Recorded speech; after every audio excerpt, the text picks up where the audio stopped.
Welcome to the Bill Cartwright Show. Our special guest tonight is Mr. Billy Reid. How you Billy, doing? welcome. Thank you. Thank you for having me. Thank you for having me, Bill. You know, what I always like to ask initially, because we think we know each other, and we do. Let's talk about where you grew up. I already know where you grew up, and let's talk a little bit about mom and dad. I grew up in the South Bronx in New York City. You know, we were pretty poor back then, but we had, I had good values, good mom and dad. My mom lives down in South Carolina right now. She's in a home. She's 97 years old, mean as a rattlesnake. And my dad has passed away. It's been a year since he's passed away, but my dad was always a real good role model for me because he had great work ethic. And, during those times, he would always get laid off. He would never get fired, but he'd get laid off of his jobs. So it was a pleasure for me to watch him work because he was always a worker and he would bounce back. And I got a lot of my work ethic from him.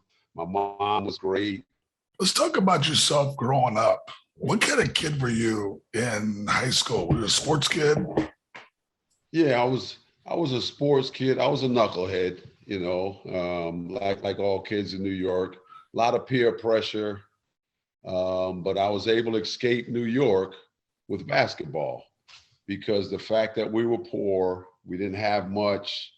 I lived in the projects. So when I got to play basketball, I got to forget about everything else that was bad going around me. And that enabled me to, make progress in basketball. And it helped me get out of New York. And as you know, I left New York and went down to Laurinburg Institute down in North Carolina. And like I said, I kind of escaped New York with basketball, which a lot of kids do. I grew up in the projects with Tiny Archibald, Ricky Sobers, Ron Behagen, Herman Helicopter, and guys like that, Joe Hammond, all those types of guys that were really good players. And they kind of pushed me. And I grew up watching those guys, and I wanted to become a ball player. So I just kind of, I got out of New York and went down to North Carolina and just started from there and just escaped New York. So you talked about, give me one guy that really influenced you. And why did you go to Carolina? You could have gone any direction. Yeah. The one guy was Gil Reynolds. Gil Reynolds was a really good coach. He used to be a drill sergeant in the Marines. He's coached guys with the likes of Bernard King, Albert King, World Be Free, Ronnie Bostic. He was a Brooklyn guy. And I used to go watch him play. And I would always say I would never play for him because he was crazy, because he was real strict. And his play, he didn't mess around with his players. And about 2 months later, I'll find myself on his team playing. And he got a job down in Laurinburg, excuse me. And he asked me if I'd go down to Laurinburg with him. And some of the police guys that were around the block, but back then the police was really respected, and they really, kept a hold on everything. And they said, hey, you need to leave New York, go down to North Carolina with this coach. And Gil took me down there, and things just started going up from there. So talk about when you were there. And so who influenced you when you were there and basically stabilized you and stabilized your game? It was Gil Reynolds, because he was a coach. And then you had Frank McDuffie. I don't know if you saw the movie with Shaq. It was Blue Chips. That movie was kind of based on Laurinburg Institute. Laurinburg Institute was a black private school in North Carolina. And it was mostly with basketball players from kind of all around the country that went down there and played. And we won a state championship in North Carolina. But it was Mr. McDuffie and Frank McDuffie. It was his son. They really, showed us values and showed us how to be good young men, made us go to school. We played on the basketball team, and it's a really good school. And I just got inducted last year into the Hall of Fame at Laurinburg Institute. And they had the likes of Dizzy Gillespie, Charlie Scott, Bob McIndoe. Wow. Yeah, there was a Jimmy Walker went to school there. There was a bunch of ball players that went to school there, and it was a really good influence on life. We got to travel, play games, and learn how to be young men. Learn how to be young men. So talk about your transition from high school to college. Talk about where you went and why did you go there? Okay, well, when I first left Laurinburg, my grades weren't real good, and I went to a junior college, Anderson Junior College, for a year. And after Anderson, I went to the University of New Mexico, and I played with Michael Cooper. We played together on the same team there. We were number 7th in the nation. And then, of course, I transferred out to get to get to San Francisco when you was out there. And I had to sit out a year, but I got a chance to play with you guys. And as you know, we went to Sweet 16 a couple of times. And then you guys are real lucky. You guys went, you left school early and went in the first round. I had to stick around.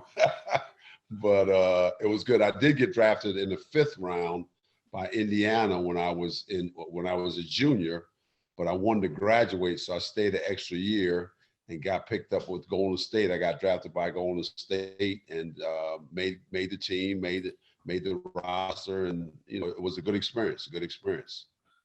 Hey, give me a USF story that you will always remember. Like certain guys I always remember, guys like Tony Scaridi and Bobby Duran, of course.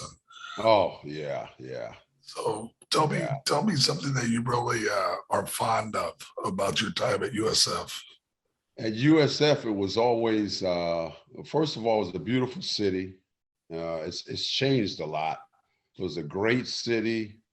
Our program was tops, and we played really good games. And one of the good games that I played was when we played Danny Ainge.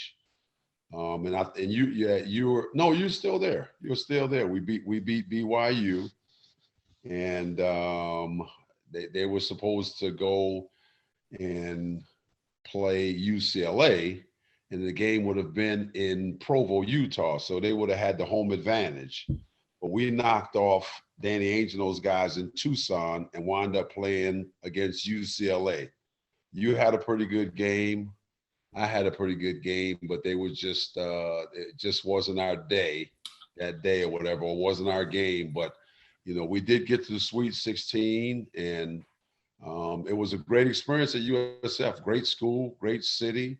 I can't tell you some of the stories because it's a podcast and we might both get in trouble. But but yeah, a lot of good things there. We had a lot of different types of players. We had players from all over the United States, and we all got together, and we just was able to play ball, and we played team ball. And as a matter of fact, I don't really think that we got through a practice without a fight, but everybody was just real competitive. We all played real hard, and that's why we had the records we had. So it was great. I played with guys like you, Winford, James Hardy, and then Marvin DeLoach, Bart Bowers, Alan Thompson was out there at the time. And I still, Coach Bellamini took over for Coach Gaylord, of course, but I still talked to Coach Bellamini. I talked to him probably about, I think it was last month I talked to Coach Bellamini, and, just kept the friendships going. The pandemic has put a hold on things a little bit and slowed things down since I've been back in California, but, it's starting to lighten up, and I hope to get down and get to some more Warrior games, get to some USF games, and, kind of get involved with the community a little more since I'm back in California. So talk about what were you thinking about as you left USF?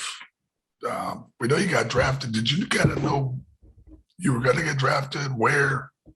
Talk about you leaving as USF, getting drafted. Well, like I said, you guys bailed on us a little earlier, so you didn't leave much help. We had to recruit a bunch of young guys coming in: Quentin Daly, Guy Williams, Raymond McCoy, and a couple of those guys. They were pretty good players. So that next year, my senior year, we didn't have a really good year. And I got drafted. I think I was probably around the last player picked in the draft by the Warriors. But I was lucky enough to play for a guy named Al Attles, who was one tough cookie when he was a player. And I was a pretty good defender. And I went into camp, and all the guys that got drafted in front of me, I just kind of knocked them off, just being a tough, hard-nosed player. And it was a great experience. It was a change because you leave college where you play 30 games, and then you get in the NBA where you play, as you well know, you played a long time, where you're playing 84 games. So the change was a little different, and I got a little complacent. And when I mentor kids now and I tell kids the story, I got complacent and went from being the first player to practice and the last player to leave to being the last player to practice and the first one to leave. And I had my little Porsche, and I thought I was all that until I hurt my groin. I had a pretty serious groin injury. And with the NBA being a business the way it is, they just told me, they said, hey, you know, we don't have time for you to get well. So I had to, you know, go overseas after that. But it was a great experience in the NBA. I got a chance to play against Dr. J, and I played with Worldby Free, Bernard King, Purvis Short, guys like that. Got a chance to play against Tiny Archibald, who I grew up with. He's a little older than me. Got a chance to play against Ricky Sobers, and even, you know, played against you guys a couple of times. And it was a great experience. Great experience. So talk about your first time you were overseas. What was that like? The first city I lived in was a small city named Castres, and no one spoke English. So I was in town every morning going to the market, and I was just pointing at stuff. Give me one of those, one of those, and one of those. And they would talk about it, and they would say what it was.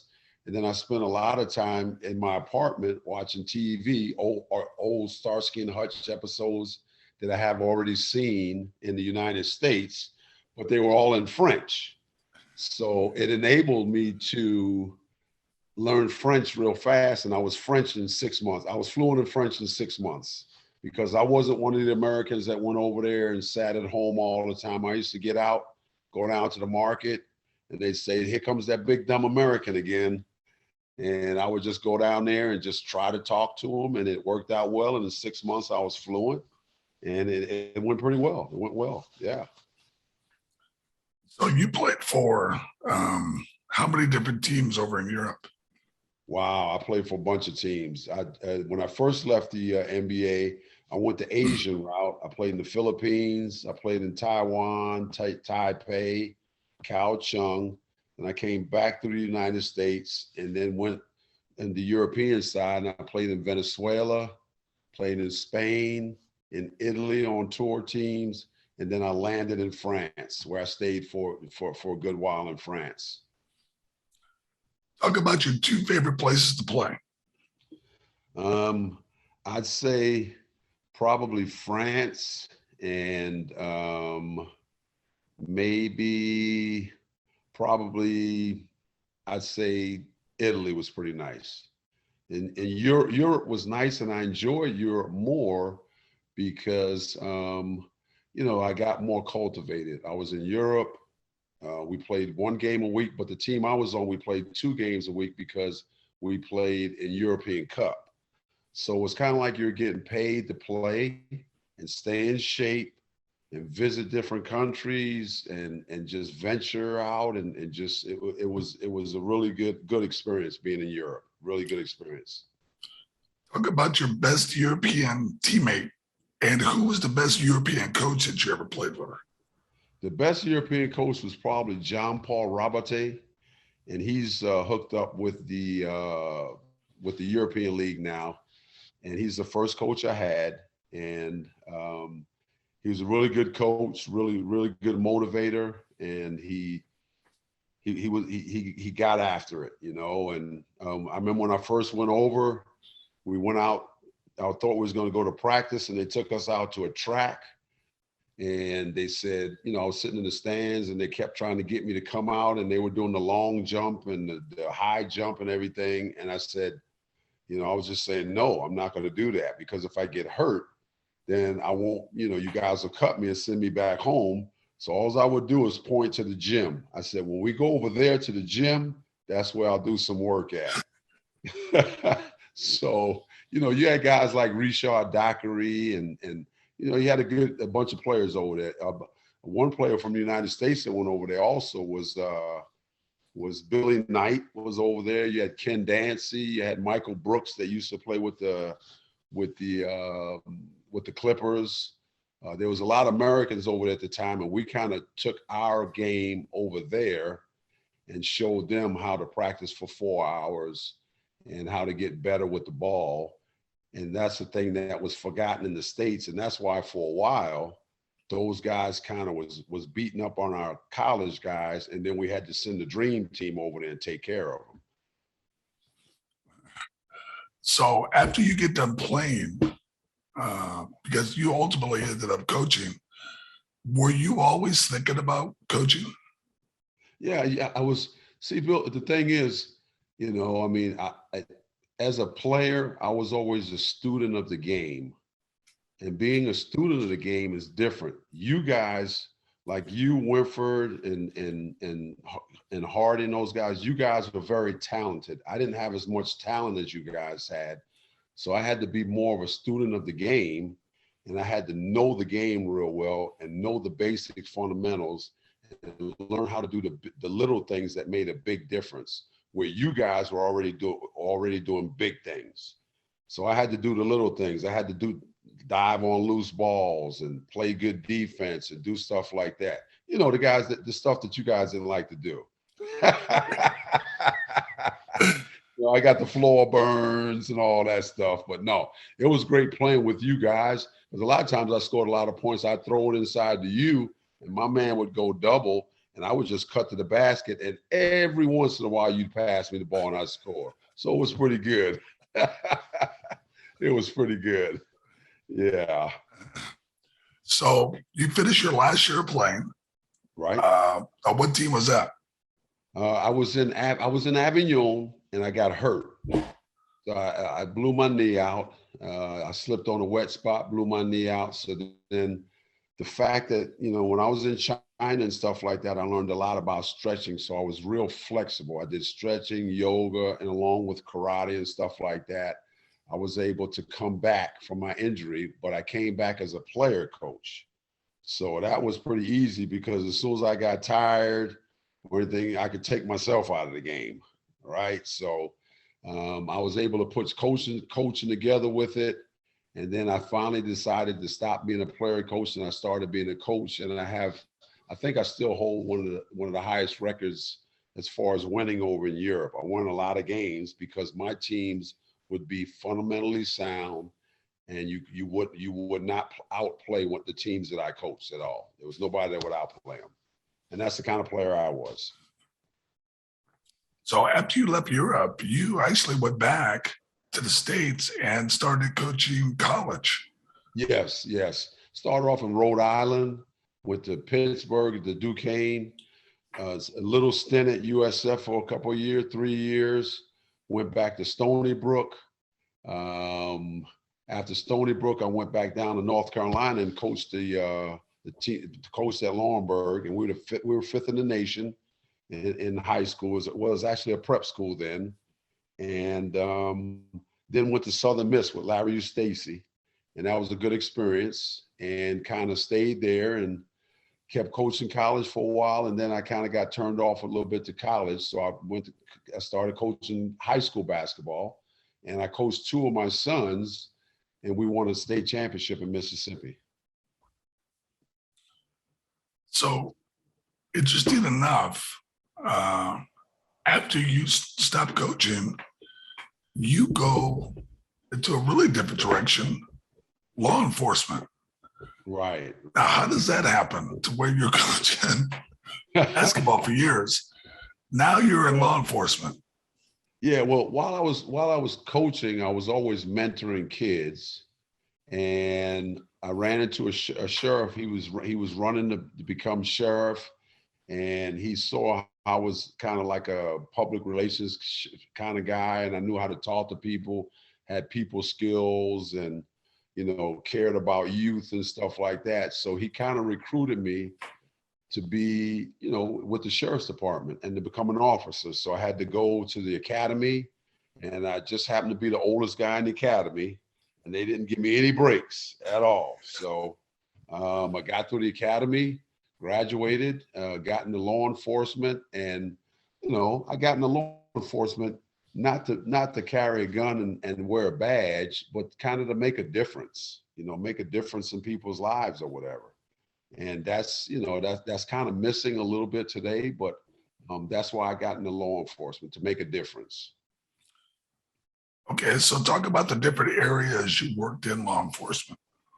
Well, I was in Mississippi most of the time, and I was there for I think 13 years in Mississippi. I went in as a part-timer because I was at the school coaching, so I would work part-time as a deputy.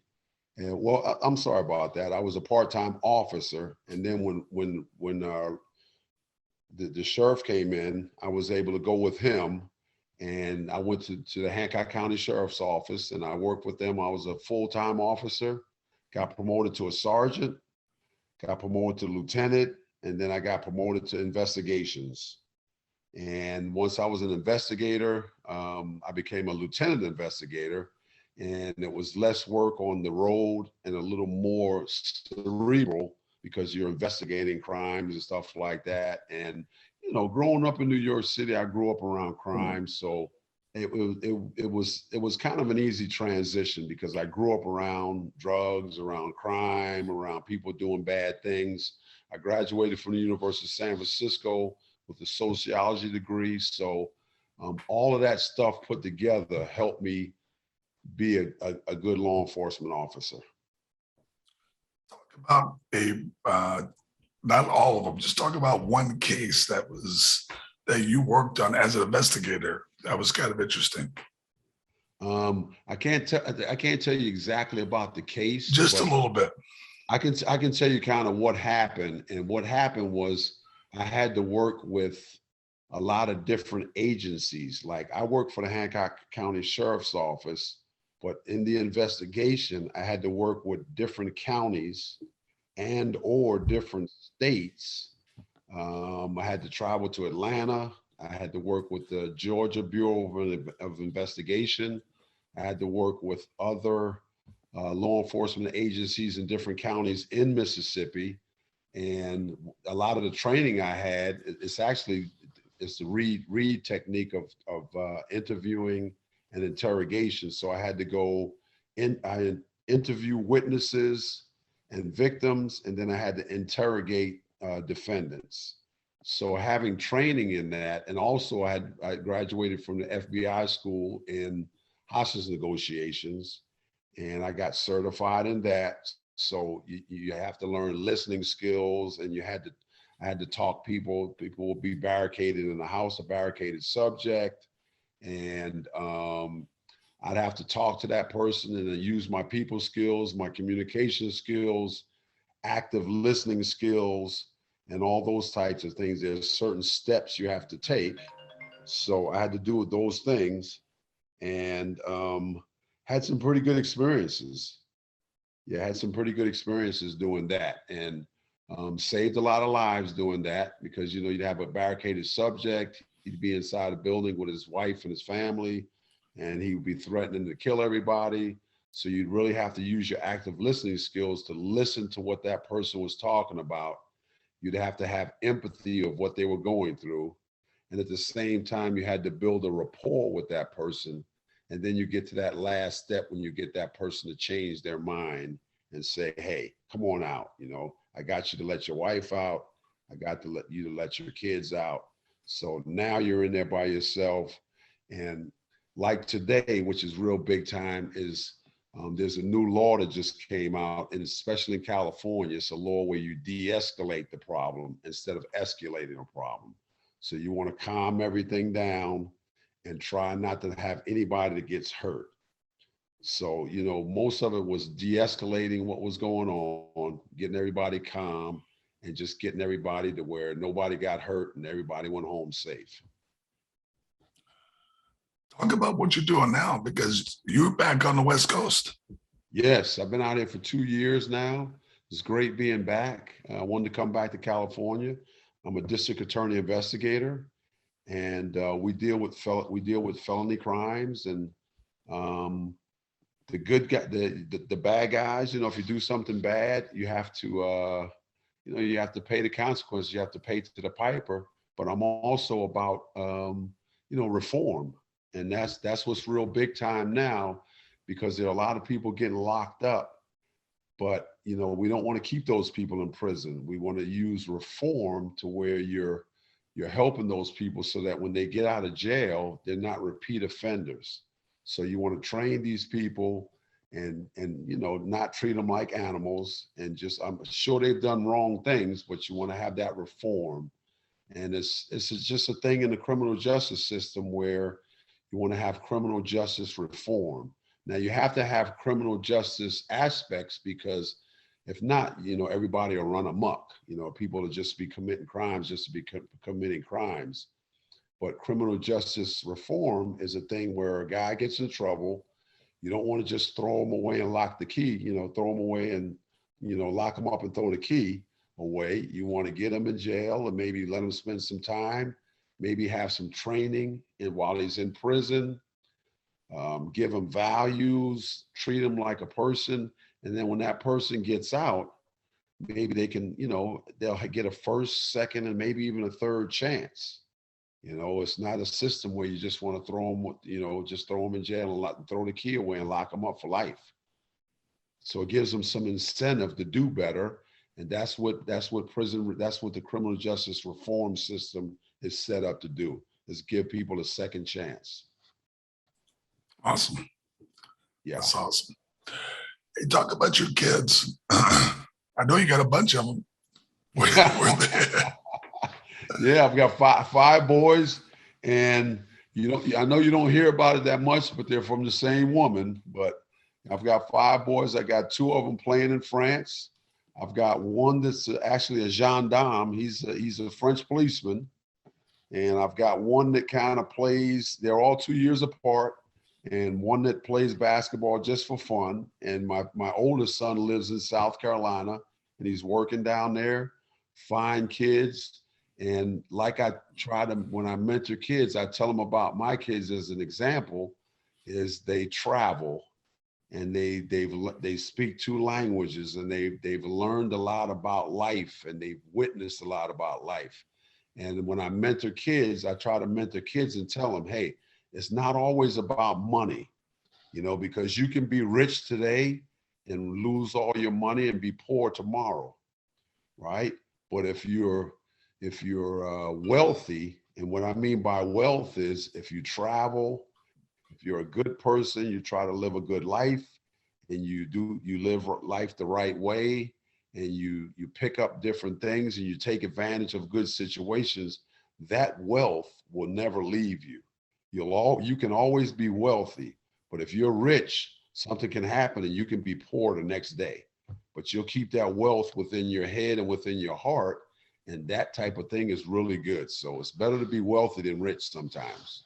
But you guys made all the money anyway. So, I know you got a lot tucked away, so I don't want to talk too much about that. No, you're talking about the NBA now. Exactly. Yeah. Those guys. Yeah. Those guys. Those guys have really reaped the benefits of the league. Oh yeah. Which is a good thing. But Yeah. Bill, thank you so much for being on. I'm really looking forward to spending some time with you. I know you're going to come out and watch our USF Dons. I've talked to one of my friends is John Wade. He's down at Contra Costa College. He's still the AD there. He used to play out at City College, and I was kind of like a mentor to him. And I had fun watching him grow, and it's good getting back in contact with guys like yourself. And I always go and talk to kids and give them, talk to them a little more about experiences I've had.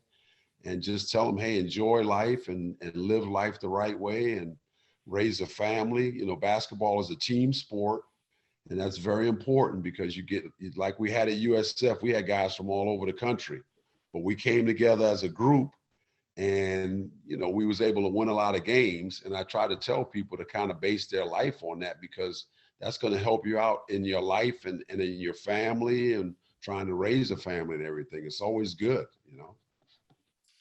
Awesome. Awesome. Well, thank you so much. And I know we're going to get together pretty soon. I'm just waiting on you. You're busy. Yeah, well, unfortunately, you know, with the field I'm in, it's you know, it's job security, because there are a lot of people doing bad things. But like I said, with the reform system that's trying to get put in place, and we're trying to help people that get in trouble, you know, it'll be good. So yeah, I'll definitely see you, and we'll get in touch. And I could see by your hair, I don't see any white hair, so I know you're putting some of that stuff in your hair to make your hair black. So. Well, what you learn from the wife is it's called highlighting. There you go. There you go. No, but it's really good to see you looking good. And I know we're a lot older now, but you still got that same smile, man. It's good to see. It's good to see.